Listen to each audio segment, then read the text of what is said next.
క్రీస్తునందు ప్రియ దేవుని బిడ్డలారా, ప్రభు రక్షకుడైన యేసుక్రీస్తు శుభనామంలో మీ అందరికీ నా నిండు వందనాలు తెలియజేస్తున్నాను. ఇటు తడు మనకిచ్చినందుకై దేవాది దేవునికి నా నిండు కృతజ్ఞతలు తెలియజేస్తున్నాను. చిన్న ప్రార్థన చేసుకుందాం. అందరూ తడ వచ్చి చూసుకున్నట్లయితే, మహాకరుణులు మహోన్నతులను సర్వశక్తి మిక్కిలి కనికరం కలిగిన ప్రభువా, ఇది 10 నిమిషాల పాటు రక్షణ విడబోతుండగా మందరితో కూడా మీరు మాట్లాడండి. ఈ మాటలు ఉంటే తీర దారులకన్నా మధురమైనవి, బ్రతికించేవి, ఆదరణ నెమ్మదించేవి. ఈ మాటలు ఎవరైతే వింటున్నారో వారందరిలో కూడా వాక్యము ఫలించినట్టుగా సహాయం దయచేయమని, ఈ పరిశుద్ధాత్మ శక్తిని వారు ప్రసాదింపచేయమని, మహిమా ఘనత ప్రభావాలు మీరే పొందమని, గొప్ప కార్యాలు అందరి జీవితాల్లో మీరు చేసి మహిమా ఘనత ప్రభావాలు మీరే పొందమని యేసు నామములో వేడుకుంటున్నాం తండ్రి, ఆమేన్. ఈ దినములకు ఏర్పాటు చేయబడిన పరిశుద్ధ లేఖన భాగము మత్తయి సువార్త 11వ అధ్యాయము 1వ వచనాన్ని చదువుతున్నాను. మత్తయి సువార్త 11వ అధ్యాయము 1వ వచనాన్ని చదువుతున్నాను. యేసు తన 12 మంది శిష్యులకు ఆజ్ఞాపించడం చాలించిన తరువాత వారి పట్టణంలో బోధించుటకును ప్రకటించుటకును అక్కడి నుండి వెళ్ళిపోయాను. 11వ అధ్యాయము యేసు ప్రభు యొక్క పరిచర్య బోధన గురించి మాట్లాడుతున్నది. 10వ అధ్యాయం యొక్క కంటిన్యూషనే 11వ అధ్యాయము. ఈ 10వ అధ్యాయంలో యేసు ప్రభు అపోస్తులను 12 మందిని పిలిచి వారు ఎలా పరిచర్య చేయాలో, ఎవరికి పరిచర్య చేయాలో, ఎలా బ్రతకాలో, జీవితంలో వారు ఎలాంటి ఒడిదుడుకులు ఎదుర్కొంటారో, ఆ శోధనలు ఎలా జయించాలో, అంతేకాకుండా వారు చేర్చుకున్నటువంటి వారికి ఎలాంటి ప్రతిఫలం కలుగుతుందో అనే విషయాలు, పరిచర్య గురించినటువంటి దిశ దశ అంతా కూడా 10వ అధ్యాయంలో ప్రభు చెప్పి వారిని పరిచర్యకై ఆయా పట్టణాల్లోనికి ప్రభువు పంపించినటువంటి వాడుగా ఆయన ఉన్నాడు. అందుకనే శిష్యులు ఆజ్ఞాపించడం చాలించిన తర్వాత వారికి ఆయన ఆజ్ఞలు ఇచ్చాడు, అధికారం ఇచ్చాడు, వెళ్ళమని చెప్పాడు. అనంతరము పరిచర్యకి వెళ్ళినటువంటి వారుగా వారు ఉన్నారు శిష్యులు. ఈ 2వ వచనానికి వచ్చేసరికి అక్కడ ఉన్న పరిస్థితి అంతా కూడా మారిపోతుంది. ఏంటంటే, యోహాను చెరలో ఉన్నాడు. చెరలో ఉంటే యోహాను యొక్క కుతూహలం అంతా కూడా యేసు ప్రభువుని గురించే. ఎందుకంటే యూదులు మెస్సయ్య కొరకు ఎదురు చూస్తూ ఉన్నారు. అందువల్ల యోహానుకు ఒక ప్రశ్న, 2వ వచనంలో ఒక ప్రశ్న కనబడుతుంది. చదువుతున్నాను. క్రీస్తు చేస్తున్న కార్యములను గురించి యోహాను చెరసాలలో విని, రాబోవు వాడు నీవేనా, మేము మరి ఒకరి కొరకు కనిపెట్టవలనా అని ఆయన అడుగుటకు తన శిష్యులను పంపెను. యోహాను చెరసాలలో వేయబడ్డాడు. ఎందుకు చెరసాలలో వేయబడ్డాడంటే, అతడు హేరోదు తన సోదరుని యొక్క భార్యను, ఫిలిప్పు భార్యను, ఫిలిప్పు అతని భార్య తన సోదరుడు హేరోదు చూడటానికి వచ్చినప్పుడు తన భార్యను తన దగ్గరే ఉంచుకున్నాడు. ఇది మంచి పని కాదు. కానీ యోహాను ఉన్నట్టుగా స్థిరమైనటువంటి వాడుగా, తప్పును తప్పుగా ఖండించినటువంటి వాడుగా ఉన్నాడు. అందువల్ల నువ్వు చేసేది తప్పు అని యోహాను చెప్పాడు హేరోదుతో. హేరోదు కోపం వచ్చింది. ప్రజలందరూ కూడా ప్రవక్తగా చూస్తున్నారు. అందువల్ల యోర్దాను దగ్గర ఉన్నటువంటి చెరసాలలో ఈ యోహాను పెట్టడం జరిగింది. యోహానుకి శిష్యులు ఉన్నారు. ఆ శిష్యులతో యోహాను కబురు పెడుతున్నాడు. ప్రశ్న ఏమంటాడంటే, మేము ఎవరి కొరకైనా ఎదురు చూడాలా, లేక మెస్సయ్య నీవేనా అని తెలుసుకున్నామని యోహాను తన శిష్యులను పంపేటువంటి వాడుగా ఉన్నాడు. రాబోవాడు నీవేనా, మేము మరి యొక్క కొరకు ఎదురు చూడవలనా కనిపెట్టారా? ఎందుకంటే పాత నిబంధనలో ద్వితీయోపదేశకాండము 18వ అధ్యాయంలో 15వ వచనంలో మరియు 18వ వచనంలో కూడా మీ కొరకు ప్రవక్త పుడతాడు, అతని మాటలు మీరు తప్పనిసరిగా వినవలను అని ప్రవచనాత్మకంగా రాయబడింది. అందువల్ల మెస్సయ్య వస్తాడని, ఆయన ఇశ్రాయేలులకు విమోచన చేస్తాడని ప్రజలందరూ కూడా ఎదురు చూస్తూ ఉన్నటువంటి వారుగా ఉన్నారు. యోహాను కూడా ఆ మెస్సయ్య కొరకు ఎదురు చూస్తున్నాడు. అంతేకాకుండా యోహాను మాట చెబుతూ లోక పాపాలను మోసుకుని పోయే దేవుడు గొరికలా అని చెప్పాడు. యేసు ప్రభు గురించి ఆయన సాక్ష్యం చెప్పడానికి వచ్చాడు. ఈ యోహాను మెస్సయ్య కొరకు ఎదురు చూసేటువంటి వాడు ఉన్నాడు కనుక నీవేనా లేక మేము ఎవరి కొరకైనా ఎదురు చూడాలా అని యోహాను ప్రశ్నను శిష్యుల ద్వారా యేసు ప్రభు యొద్దకు పంపినటువంటి వాడుగా ఆయన ఉన్నాడు. యేసు ప్రభు యొక్క సమాధానాన్ని మనం చూస్తూ ఉన్నాం. మార్గవచనం చదువుతున్నాను. యేసు వారిని చూచి మీరు వెళ్ళి విన్న వాటిని కన్న వాటిని యోహానుకు తెలుపుడి. గుడ్డివారు చూపు పొందుతున్నారు, కుంటివారు నడుస్తున్నారు, కుష్ఠరోగులు శుద్ధులవుతున్నారు, చెవిటివారు వినుచున్నారు, చనిపోయిన వారు లేపబడుతున్నారు, పేదలకు సువార్త ప్రకటించుడి. ఈ లేఖన భాగంలో యేసు ప్రభు యొక్క అజెండా కనబడుతుంది. అంతేకాకుండా యూదులు మెస్సయ్య యొక్క రాజ్యం ఎలా ఉంటుందో అదంతా కూడా యేసు ప్రభు నెరవేరుస్తున్నాడు. వాస్తవంగా మెస్సయ్య నీవే అనగానే ఎస్ ఐ యామ్ మెస్సయ్య అనొచ్చు, బట్ ఈ నాట్ గివెన్ డైరెక్ట్ ఆన్సర్. ఎందుకు? ఒకవేళ యేసు ప్రభు కనుక నేనే మెస్సయ్య అంటే పరిపాలిస్తున్నటువంటి హేరోదు ద్వారా అరెస్ట్ చేయబడవచ్చు, ఇబ్బందులు ఎదుర్కొనవచ్చు. ఎందుకంటే మెస్సయ్య ఒక పొలిటికల్ దైవరాజ్యాన్ని, రాజకీయమైనటువంటి రాజ్యాన్ని ఏర్పడినటువంటి వారి యొక్క ఆలోచన, యూదుల ఆలోచన. ఇప్పుడు మెస్సయ్య అని చెప్తే రాజు గారికి కోపం రావచ్చు, ఏ రోజుకు ఏది ఏమైనా కావచ్చు. అందువల్ల జీసస్ గివెన్ వైజెస్ట్ ఆన్సర్, జ్ఞాన సంబంధమైనటువంటి సమాధానం. మెస్సయ్య వస్తే రాజ్యం ఎలా ఉంటుందో ఇప్పుడు ఆయన అలాంటి రాజ్యాన్ని తీసుకొచ్చినటువంటి వాడిగా తెలియపరుస్తున్నాడు. మెస్సయ్య రాజ్యంలో ఎలాంటి పనులు జరుగుతాయో, మెస్సయ్య రాజ్యం ఎలా ఉంటుందో ఆ రాజ్యం ఈ రాజ్యం అని యేసు ప్రభు ఇండైరెక్ట్ గా సమాధానం చెబుతున్నాడు.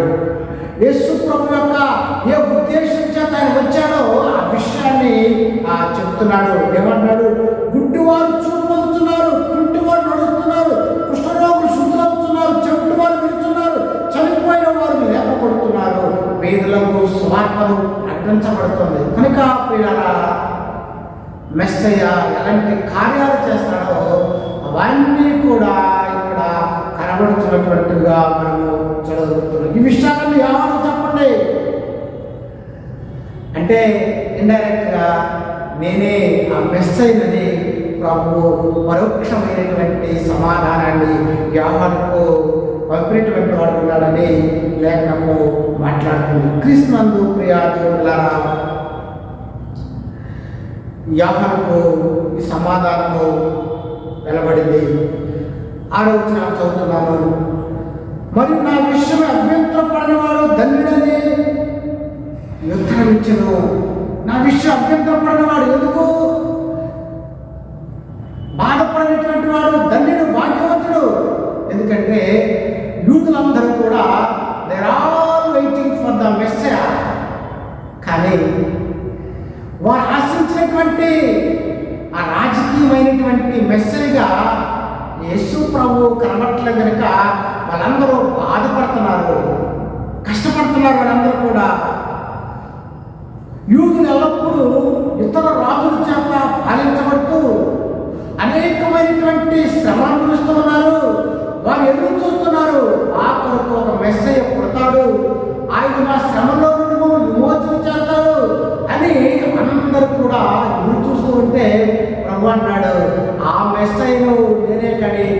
గురించి మీరు అభ్యంతరపడద్దు. నేను అలా కనబడట్లేదు. మెస్సయ్య అంటే ఒక గుర్రాన్ని ఎక్కి కత్తి తీసుకుని నేనే I'm saviour of the world is not appearance like that. ఆయన కనబడట్లేదు అభ్యంతరపడతారు, కానీ నా గురించి అభ్యంతరపడినటువంటి వాడు ధన్యుడు అని ప్రభువు మాట్లాడుతున్నాడు. పిల్లరా, యూదుల అంచనాలు వేరు, ప్రభు విధానం వేరు. అందుకని అభ్యంతరపడవాడు పడనివాడు ధన్యుడు. నా నిమిత్తమై అభ్యంతరపడని వాడు ధన్యుడు. ఎందుకంటే మీరు అనుకున్న విధంగా లేదు, కానీ కార్యాలు మాత్రం ఉన్నాయి. యేసు ప్రభు అద్భుత కార్యాలు, చనిపోయిన వారిని కూడా లేపుతున్నాడు. ప్రియాలారా, మన ప్రభు మెస్సయ్యగా ఆయన ఉన్నాడు అని పరోక్షంగా మనము చూడగలుగుతున్నాం. 7వ వచనంలో వారు వెలుచుండగా యేసు యోహానును గూర్చి జనసమూహంతో ఇలాగ చెప్పసాగిను, మీరేమి చూచు అరణ్యంలోనికి వెళ్ళితిరి? గాలికి కదులుచున్న వెలుడా? మరి ఏమి చూడ వెళ్ళితిరి? సన్నపు బట్టలు ధరించుకున్న మనుషులా? ఇదిగో సన్నపు బట్టలు ధరించుకున్నవాడు రాజుగృహంలో ఉందురు కదా. మరి ఏమి చూడ వెళ్ళితిరి? ప్రవక్తనా? అవును, కానీ ప్రవక్త కంటే గొప్పవాడు వారిని మీతో చెప్తున్నాను.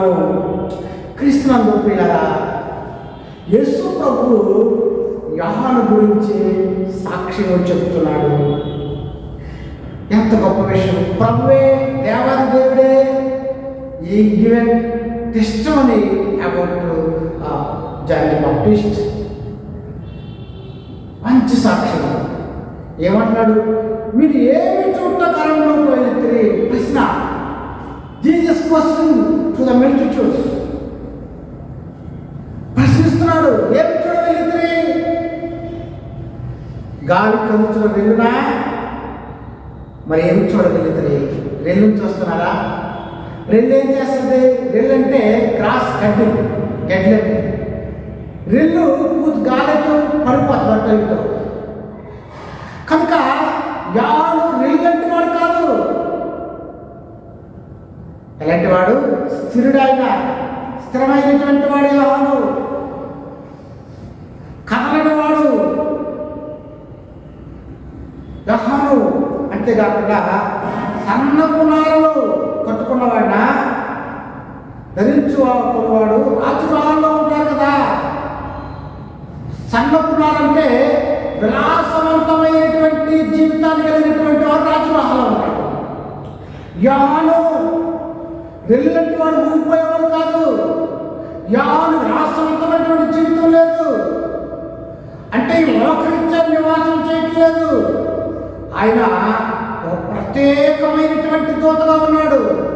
కృష్ణందు ప్రియాదులారా, యోహాను ఎంత ఉన్నతమైనటువంటి జీవితమో కదా. ఆయన మిడతలను కొండ తేలి తింటున్నాడు.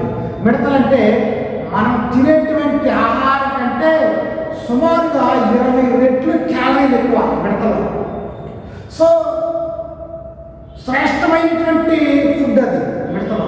అలాంటిది తేలి కంటే క్యాలరీలు నాకు తెలిసి ఎదురు ఉండవు. చాలా న్యాచురల్ ఫుడ్, అలాంటి శ్రేష్టమైనటువంటిది.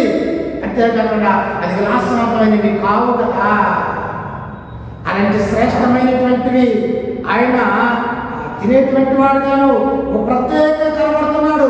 బైబిల్ చెబుతుంది, వేరు ప్రియుడి కన్నా నీ ప్రియుడి విశేషం ఏమిటి?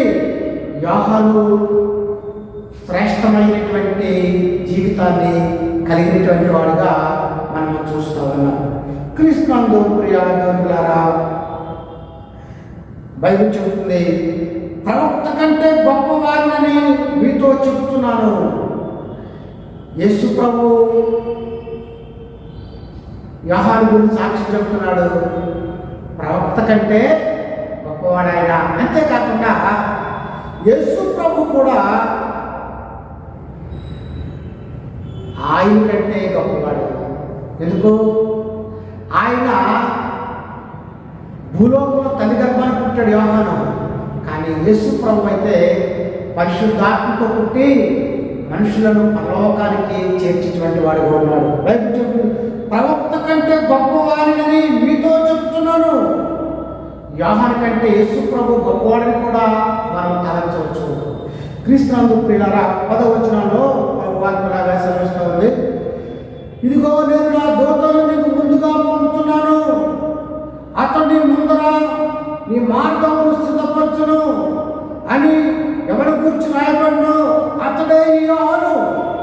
క్రీస్తునందు ప్రియులారా బైబిల్ చెబుతుంది, ఇదిగో నేను నా దూతను నీకు ముందుగా పంపుతున్నాను. యెషయా గ్రంథంలో మనం చూస్తూ ఉంటాం ఇదే మాట. 40వ అధ్యాయం 3వ వచనంలోనూ పరిశుద్ధ లేఖనం ఇలాగా సెలవిస్తూ ఉంది. యెషయా గ్రంథము 40వ వచనము 3వ వచనాన్ని చదువుతున్నాను.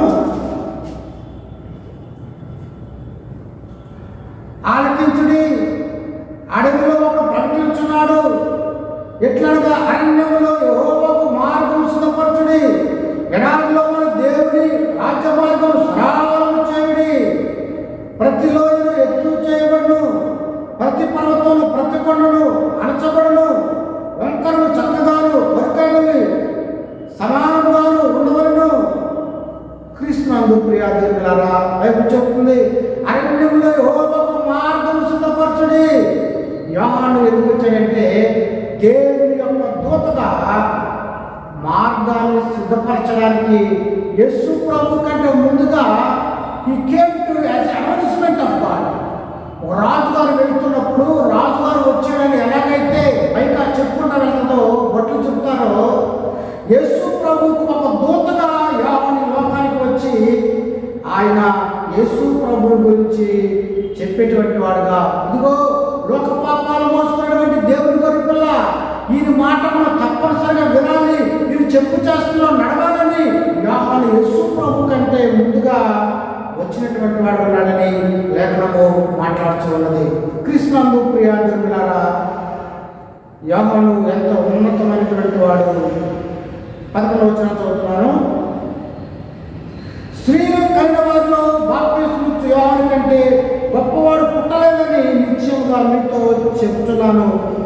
అయినను పరలోక రాజ్యంలో అల్పుడైన వాడు అతని కంటే గొప్పవాడు. యేసు ప్రభు చెప్తున్నాడు, స్త్రీల కలిగిన వారిలో యోహాను జీవితము పరిచర్య కలిగినటువంటి వాడు, ప్రత్యేకమైనటువంటి వాడు. పాత నిబంధనలో స్త్రీలకు కలిగినటువంటి వారు అతని కంటే గొప్పవాడు లేడని ప్రభు చెబుతున్నాడు. అంతేకాకుండా మరొక మాట ఏమిటంటే, అయినను పరలోక రాజ్యం అల్పుడైన వాడు అతని కంటే గొప్పవాడు. ఎందుకు? John the Baptist lived in Old Testament, ఇది పర్ఫెక్ట్ ఆఫ్ ఓల్డ్ టెస్టమెంట్. కానీ యోహానుకు సిలువ ఖాళీ సమాజం యొక్క పని తెలియదు. యేసు ప్రభు ఆయన ఎలా మానవాళి కొరకు వచ్చాడో, సువార్త ప్రకటించాడు, ఆయన పునరుద్ధరణుడయ్యాడు, ఈ విషయం తెలియదు. ఎందుకు? యేసు ప్రభు వచ్చాడు, చనిపోయాడు. సిలువ కార్యం అనగా నూతన నిబంధన కింద 18వ వచనంలో యోహాను తిలకయు త్రాగని వచ్చిన కనుక వీడు దయ్యం పట్టివాడని వారించేవారు, మనుష్య కుమారుడు వచ్చిన కనుక ఇదిగో వీడు తిండిపోతుడు, మద్యపాని, సొంతాలు, పాపములు, స్నేహితులను వారించున్నారు. అయినను జ్ఞానం అని దాని క్రియను బట్టి తీర్పు పొందుదలను. ప్రియులారా, ఇక్కడ నాడు ఉన్నటువంటి పరిచయులు, శాస్త్రులు, సదుకాయలు, విరోధులు అందరూ కూడా యోహానుకు ఒక పేరు, ప్రభువుకు ఒక పేరు పెడుతున్నారు. ప్రభువుకి ఏమని పేరు పెడుతున్నాడు? ఇతడు పాపు స్నేహితుడు, ఫ్రెండ్ ఆఫ్ సిన్నర్స్. యేసు ప్రభు లోకానికి పాపుల కొరకే వచ్చాడు. ఆయన పాపులతో తిన్నాడు, పాపులతో తిరిగాడు. అతడు పాపి అయినటువంటి పరిశీలింట ఆయన భోజనం చేశాడు.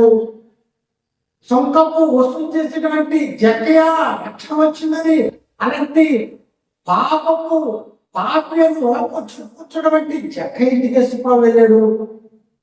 వ్యభిచారి అని పిలవడుతున్నటువంటి సమరస్త్రీ దగ్గరకు మధ్యాహ్నం వేళ సుఖారణ గ్రామానికి బాబులతో యేసుప్రభు వెళ్ళి ఆమె జీవితాన్ని మార్చి ఆమెతో 2 దినాలు ఆ గ్రామంలో ఉన్నాడేసు. సొరపైకి ప్రాంతానికి వెళ్ళాడు, కానాను ప్రాంతానికి, కానాను దగ్గరికి వెళ్ళాడు యేసుప్రభు. కనుక యేసుప్రభు జీవితం అంతా కూడా పేదల దగ్గరకు, పాపుల దగ్గరకు, ఆయన సమానుల దగ్గరకు వెళ్ళినటువంటి వాడిగా ఉండి కూడా పరిశీలన చూసి ఆయనకు అన్నారు, పేరు పెడుతున్నారు, ది ఫ్రెండ్ ఆఫ్ సిన్నర్స్. ఇలా నీతివంతులు లేడు, అక్కడ లేడు, లోపల అందరూ పాపం చేసి దేవుడు దగ్గర మహిమ పొందలేకపోతున్నారు. అలాగే వారు ప్రభుకు ఏమని పేరు పెడుతున్నారంటే, ఇతడు పాపుల యొక్క స్నేహితుడు, సుంకరులకు పాపులకు స్నేహితులైనట్టు వారు అంటున్నారు. అదే కదా, అలాంటి సుంకరులను అనాటి సమాజంలో తక్కువగా చూసేవాడు, వారు పాపులుగా ఎంచబడేవాడు. అలాంటి వారితో యేసు ప్రభు భోజనం చేసేటువంటి వాడుగా, వారి ప్రహానికి వెళ్ళేటువంటి వాడుగా ఉన్నాడు. అంతేకాకుండా యోహాను మనం తినేటువంటి ఆహారం ఆయన తినేవాడు కాదు, తేనె పెడుతున్నాడు. నన్ను ఆహారం ఎవరు తింటారు? యోహాను తిన్నాడు పిల్లలు. అందుకనే అతను దయ్యం పట్టినటువంటి వాడు ఉన్నాడని సమాజము ఆనాడు ఉన్నటువంటి యోధాలు ఉన్నటువంటి యూదులు, పరిసయ్యులు, శాస్త్రులు యోహాను గురించి, యేసు ప్రభు గురించి ఇలాగా చెప్పుకుంటున్నటువంటి వారుగా ఉన్నారు. ఇలాగా ఈ 20వ వచనం నుండి 24వ వచనం వరకు కూడా యేసు ప్రభు కొన్ని నగరాల్లో ఖండించేటువంటి వారుగా ఉన్నాడు. ఎందుకో ఆయన లోకానికి వచ్చి గొప్ప పరిచర్యను చేశాడు. అయితే ఆ పరిచర్య యొక్క ఆయన చూడలేకపోయాడు అని మనము చూడగలుగుతున్నాము. ఆయన పరిచర్యలో పశ్చాత్తాపడిన వారిని, వారు మనసుకున్నవారిని, ప్రభు వైపు తిరగలని ఆయన ఖండించేటువంటి వాడుగా మనం చూస్తా ఉన్నాం. వచ్చిన సంవత్సరానికి ఏమంట, ఏ పట్టణంలో ఆయన ఆ పట్టణంలో వారు మారు మనసుకున్న ఆయన వారిని ఇట్లు గద్దింపసాగను. అయ్యో పరాధీన, అయ్యో గచ్చినద, మీ మంచిని చేయబడిన అద్భుతములు తూరు సిదోరు పట్టణం చేయబడినదా, ఆ పట్టణంలో వారు పూర్వమే గోరి పట్ట కట్టుకుని బూడిద వేసుకొని వారు వర్షం పొంది ఎందురు కదా. చూసారా బాధపడతాడు ప్రభు. ఏ పట్టణాలు సువార్త పరిచయం చేశారో, అద్భుతాలు చేశారో, కానీ వారు వర్షం పొందలేదు. అద్భుతాలు చూశారు, ఆశ్చర్యక్రియలు చూశారు, వాళ్ళు ఏం మార్పు లేదు. క్రీస్తు పిల్లరా, అనేక మంది నేడు ప్రభు దగ్గర వచ్చిన వారికి వస్తున్నారు, కానీ మార్పు లేనటువంటి జీవితం. కానీ ప్రభువు వారిని గద్దించినటువంటి వాడుగా ఉన్నాడు, వారిని గద్దించేటువంటి వాడు ఉన్నాడు. అయ్యో పరాధీన, బెత్సెదా, అవి మంచి అద్భుతాలు సిదోరు పట్టణంలో చేయబడినలా, ఆ పట్టణంలో పూర్వమే గోరి పంట కట్టుకుని బూడిద వేసుకుని వారు వర్షం పొంది ఎందురు కదా. సరే, అయ్యో పరాధీన, బెత్సెదా, ఇవన్నీ కూడా గలిలయ ప్రాంతాలు. వారందరూ యేసు ప్రభు యొక్క కార్యాలు చూశారు, ఆయన్ను గమనించారు. అందరూ వారి వర్షం, వారి గురించి ప్రభు బాధపడుతున్నాడు, వారి గురించి బాధపడు, వారి మనసు పశ్చాత్తాపలేనటువంటి వారుగా ప్రభు కార్యాలు చూసుకోవడం బాగా 23వ వచనంలో తప్పేదం పట్టినా కప్పలు ఆకాశం హెచ్చించుకుంటూ, 23వ వచనం, కప్పలు ఆకాశము హెచ్చుమా విడుదలై నీవు పాతాళములకు దిగిపోదు, నీలో చేయబడిన అద్భుతాలు అది నేటి వరకు నిలిచినను. విమర్శ దినమందు నీ గతి కంటే సుగమ దేశం వారి గతి ఓరవలైనని మీతో చెప్తున్నాను. వీళ్ళరా Capernaum it's the own place of Jesus Christ. యేసు ప్రభు యొక్క సొంత ప్రాంతం. He performed many miracles there, and he fed 5,000 people in Galilee. అక్కడ సమీపంలో 5,000 మందికి ఆహారం పెట్టి తిన్నారు. అనేక కార్యాలు, పుట్టివారి పనులు, అనేక అద్భుతాలు, సొంత ప్రాంతం కార్యాలు చూశారు. యేసు ప్రభు కపెర్నహూము గద్దించాడు. ఇవాళ కపెర్నహూము వెళ్ళి చూస్తే అక్కడ రాళ్ళు రప్పలు తప్ప ఏమి కనబడదు. ఇంకో ప్రభు శాపానికి గురైంది. అది రక్షించుకుంటుంది.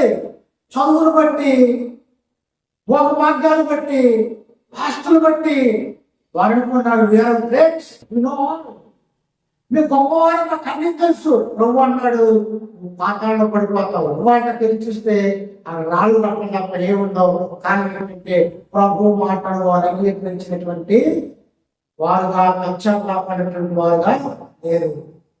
ప్రభు ఎంతో ప్రయాసపడి సొంత ప్రాంతమని అనేకమైనటువంటి కార్యాలు చేశారు. కానీ వారు ప్రభు వైపు తిరిగినటువంటి వారు ఎంత మాత్రము కూడా క్రీస్తునందు ప్రియాదులారా, ప్రభు మాటలు ఉంచినటువంటి మీకు దేవుడు గొప్ప భాగ్యం ఇచ్చాడు.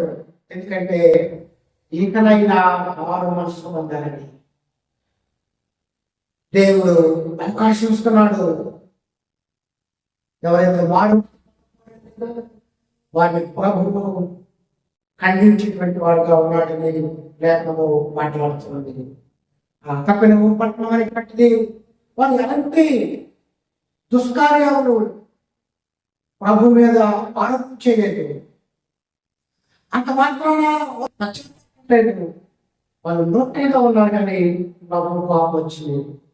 They are not give any response to Jesus. అది కూడా తప్పే కదా. మంచి చెడు వాళ్ళు ఏమన్నా వచ్చి వెళ్ళిపోయినట్టుగా ఉన్నారు. అదంతా మన సంఘానికి అయితే వచ్చి వెళ్ళిపోతున్నారు.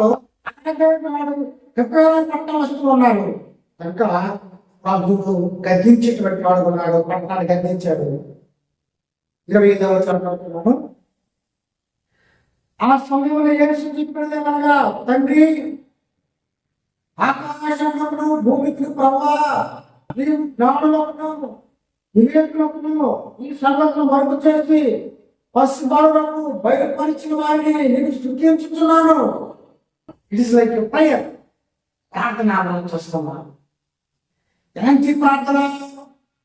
తండ్రి ఆకాశంలో భూమికి ప్రభువా, ఓ లార్డ్, ప్రభువా నీవు జ్ఞానులకు వివేకులకు సంగతులు మరుగు చేసి, ఏ సంగతులు? రాజ్య సంగతులను మరుగు చేశాడు. ప్రార్థన కనబడుతున్నాడు ఇక్కడ. ఎవరికి చెబుతున్నాడు? పసిబాలులకు బయలుపరచుకొని స్తుతించుచున్నాడు. క్రీస్తునందు ప్రియ దేవులారా, మన ప్రభు గొప్పవాడైన ఆయన గొప్పవాడిని గౌరవకు ఆయన విషయాన్ని తెలియచేయగా ఎవరికి? పసిబాలులకు బయలుపరచుకొని నేను స్తుతిస్తున్నాను. చూసారా? ఆయన రాజ్య విషయాలను, ఆయన మహిమను, ఆయన ఔన్నత్యాన్ని is not told to great people, but told to ordinary people. యేసు ప్రభు సమయంలో యేసు ప్రభు శిష్యులు ప్రభు గమనించిన వారంలో సాధారణ ప్రజలే. ఎందుకంటే ఆయన విషయాలను గొప్పవారికి చెప్పగలరు, జ్ఞానులకు చెప్పగలరు. కానీ పసి బాలకగా ఇన్నోసెంట్ పీపుల్, నిర్దోషులు అని ప్రభు చెప్పాడు. మారి పిల్లల వంటి వారైతేనే కానీ అర్థమేంటి? అలాంటి మనస్తత్వం కలిగినటువంటి వారికి, అనగా ఎవరైతే నిర్దోషులు గాను చిన్న బిడ్డలైతే మనస్తత్వాన్ని కలిగి ఉంటారో వారికి ఆయన రాజ్య మర్మాలను తెలియచేసేటువంటి ప్రభుగా ఆయన ఉన్నాడు. ప్రియా దేవులారా, లోక దృష్టిలో జ్ఞానం కావచ్చు, లోక దృష్టిలో గొప్పవాడు కావచ్చు, కానీ ఆయన జ్ఞానులను సిగ్గుపరచుకు వెర్రి వారిని ఏర్పాటు చేసుకున్నాడు. అందుకనే ఆయన రాజ్య మర్మాలను, విషయాలను ఎవరికి చెప్పాడు? పసి బాలులకు ఆయన బయలుపరచగలగా. అలాంటి మనస్తత్వం కలిగినటువంటి వారికి ప్రభు విషయాల్లో తెలియపరుస్తున్నాడు. అందుకని బైబిల్ చెప్తుంది, పెంట కుప్ప కీళ్లను పైకి లేవనెత్తువాడైనా.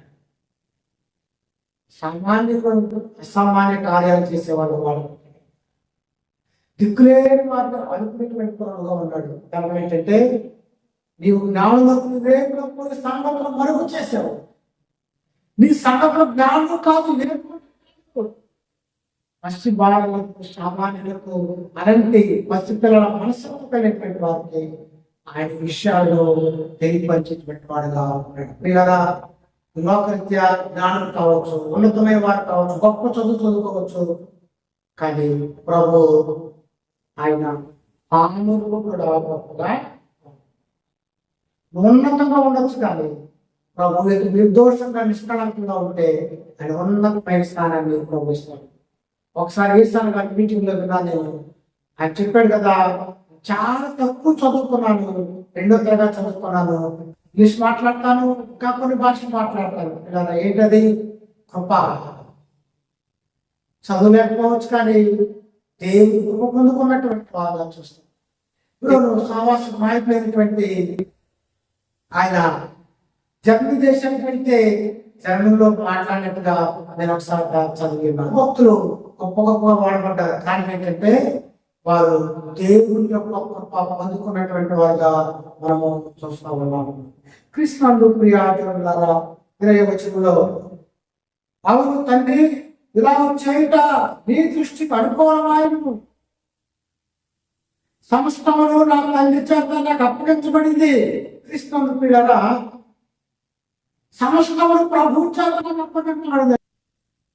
Father given right to cheat. తండ్రి వల్ల నేను అధికారాన్ని పొందను. కృష్ణుడు ప్రియాజనులారా, తండ్రి చేత అధికారము అప్పగించబడినటువంటి వాడుగా యేసు ప్రభు మనం చూస్తాం. అందుకు ప్రభు చెప్పాడు, పరలోకమందు భూమి మీద నాకు సర్వాధికారం ఇవ్వబడింది.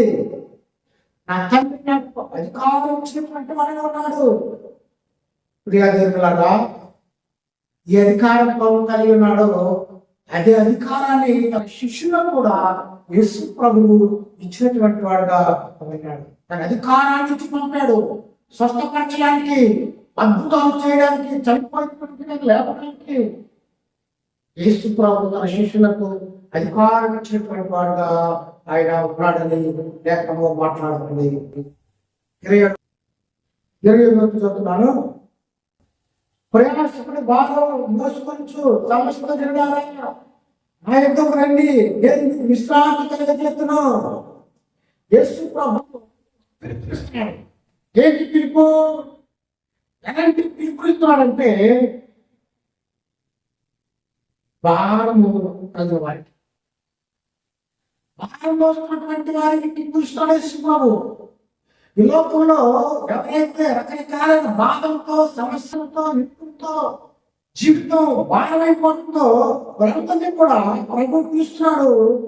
ప్రయాసపడి భారం మోస్తున్న సమస్త జనులారా, సమస్తమంది జనాలు పుట్టుని దిగస్తామి అని అందరూ ఆహ్వానిస్తున్నాడు. అటువంటి వారిని భారము మోస్తున్నటువంటి వారందరినీ కూడా యేసు ప్రభువు పిలిచేటువంటి వాడిగా మనం చూస్తున్నాడు. అలసిన వారికి యేసు ప్రభు పిలుస్తున్నాడు. జీవితము భారతకి, ఆర్థిక భారంతో, అప్పుల భారంతో ఉన్నటువంటి సమస్యల భారంతో ఉన్న వారిని ఆయన ఏదైనా చేయగలడు. బాబాకు అసాధ్యమైంది ప్రభువుకు అసాధ్యమైంది కావ్యు. ఆయన పిలుస్తున్నాడు. భారం మోసుకున్న వాళ్ళ పిల్లరా, మనం ఏ భారం పోయలేదు తెలుసా? ఏ భారం మనం పోయలేము. నా చేతిలో బైబిల్ ఉంది కదా, బైబిల్ ఎంతసేపు వస్తాను, ఎలా గంట పోయిపోతే రక్తం పైకి బాగా కనబడుతుంది. కానీ ఏంటి? డిఫికల్ట్ క్యారీ అంటే ఏ భారం పోయలేము. సముద్రం కూడా తనలో ఏ గురించి అభివృద్ధి పడేస్తాం. అనగా మనం ఏ భారం ఎక్కడ పొరపడ్డాడు, నీ భారం హోమము